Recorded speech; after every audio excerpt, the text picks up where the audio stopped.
Welcome everyone to the Google Maps tips and tricks session. In today's episode, we'll learn the best practices for sharing photos and videos on Google Maps.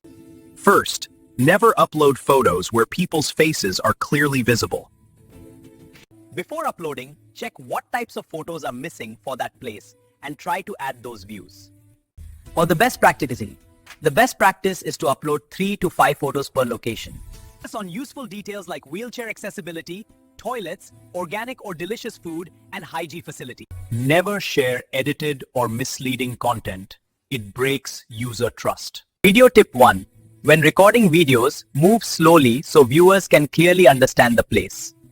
Video tip 2. Do not upload very old or other source collected videos.